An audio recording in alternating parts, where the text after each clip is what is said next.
Fala galera, sejam bem-vindos ao canal do Aurélio Júnior. Antes de começar o vídeo, curta, se inscreva e compartilhe esse vídeo aí com seus amigos para dar uma moral pra gente, beleza? Resumo da 16ª rodada do Brasileirão.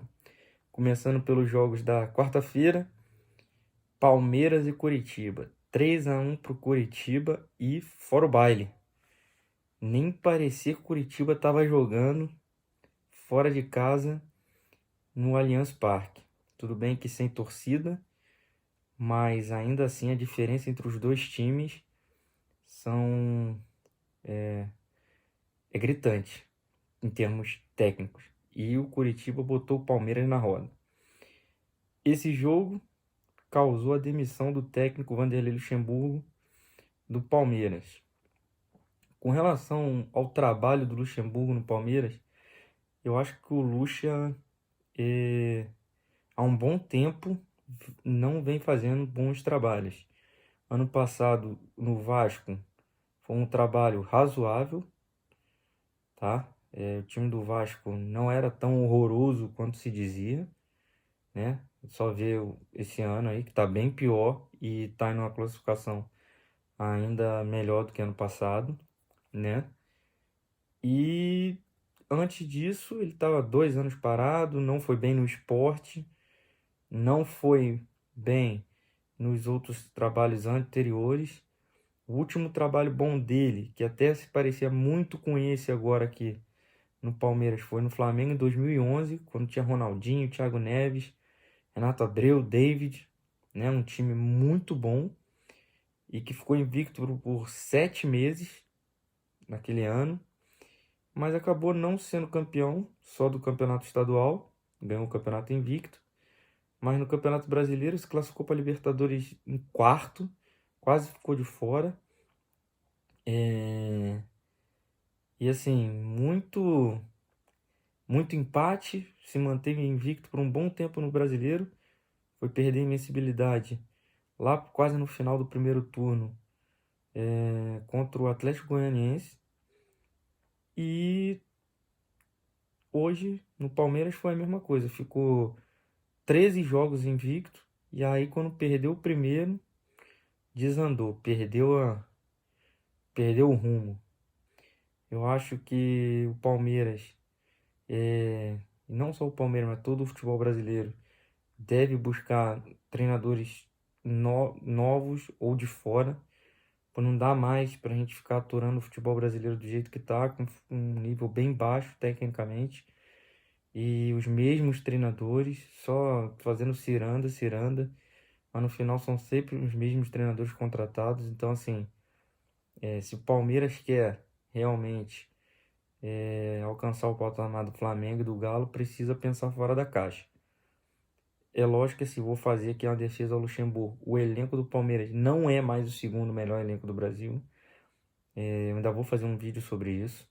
Eu acho que além das perdas que o Palmeiras teve de jogadores agora, que seriam reservas, né, com a venda de jogadores, o Palmeiras perdeu muito do, da sua força no elenco.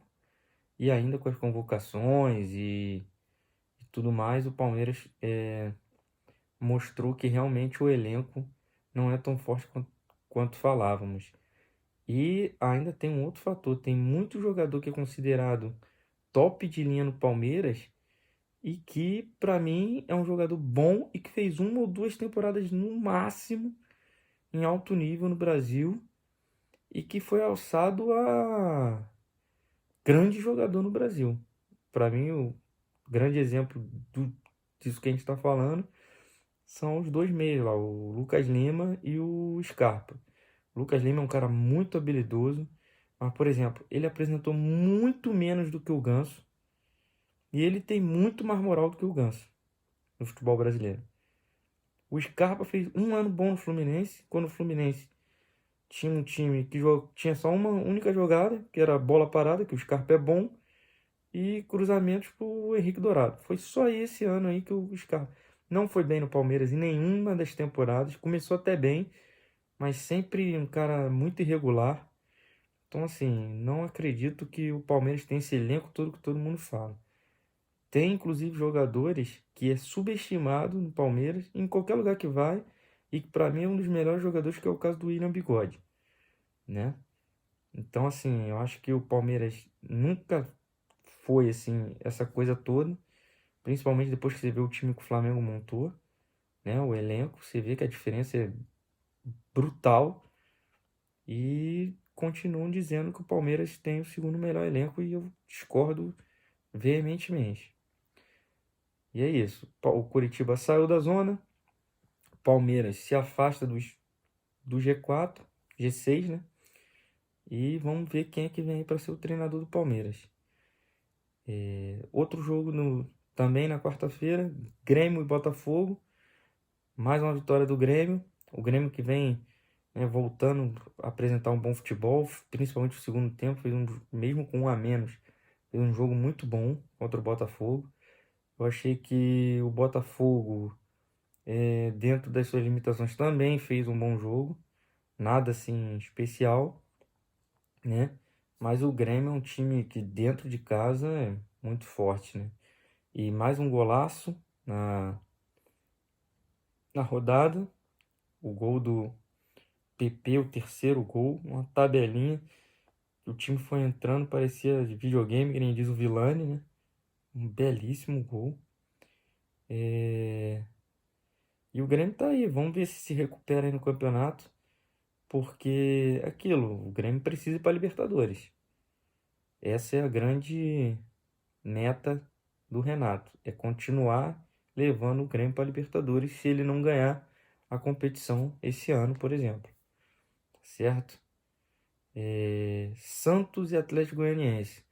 Achei que o Santos começou bem o jogo, parecia que ia, né, golear o Atlético Goianiense, mas o Atlético vem fazendo uma campanha muito digna na primeira divisão, fazendo bons jogos e conseguindo excelentes resultados. Esse é mais um deles. Ganhar do Santos na Vila não é um resultado fácil para nenhum time, né? E o Atlético Goianiense conseguiu também um outro golaço, né? Um chutaço de fora da área, no ângulo do goleiro João Paulo, né? A jogada do Janderson, lateral, também foi maravilhosa. Saiu cortando todo mundo, rolou. E aí o atacante do Atlético Goianiense dominou e meteu na gaveta. Um belíssimo gol do Atlético Goianiense, que mantém o Atlético Goianiense ali no meio da tabela, mas até podendo sonhar com G6, com os resultados da rodada, né? O outro jogo da rodada, da quarta-feira, Atlético Mineiro e Fluminense. O Galo naquele intensidade maluca do Sampaoli, mas eu achei que não foi tão intenso devido ao grande esquema montado pelo Odair Helman, que para segurar jogo, para amarrar jogo, é um excelente treinador e soube fazer isso no jogo contra o Galo. Além disso, o Fluminense contou com uma atuação espetacular do Muriel, né?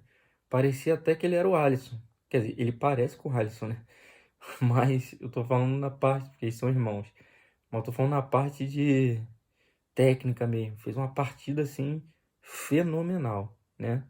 E mais um golaço também, Caio Paulista do Fluminense. Um tirambaço que o goleiro do Galo, o Everson, só olhou.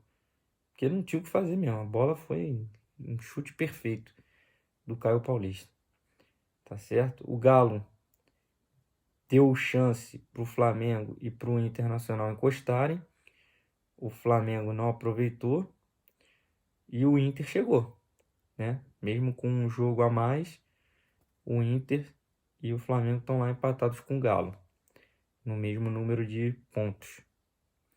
E o Inter chegou lá com a vitória, um jogo louco, milhões de gols, muito bom em número de gols, né? Mas assim, bem louco. Inter 5, Sport 3 na Ilha do Retiro. O Inter vem recuperando, né, a intensidade do início da temporada. Já é o terceiro jogo seguido que o Inter vence, e vence bem, né? Fazendo bastante gol, chegando. e mostra que não vai ser fácil tanto para o Flamengo quanto para o Galo se distanciar do Inter, não.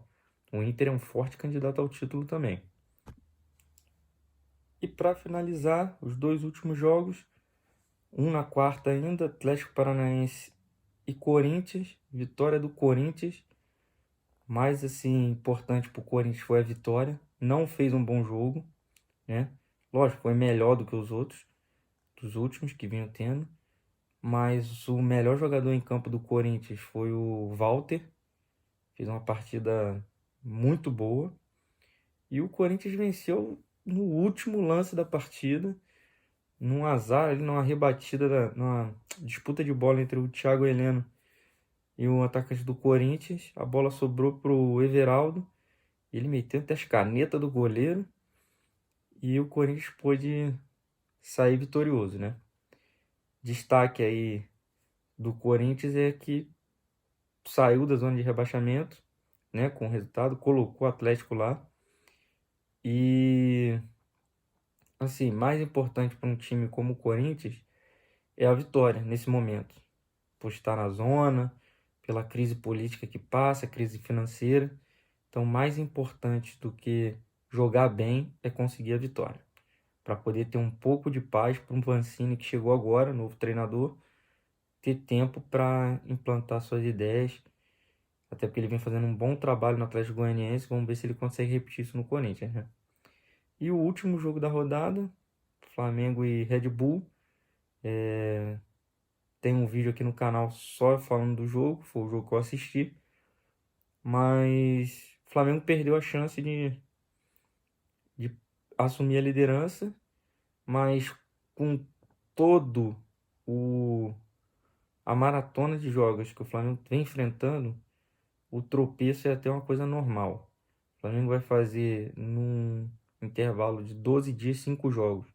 Ou mais especificamente agora, no intervalo de 8 dias, 4 jogos. Ou seja, um jogo a cada 2 dias.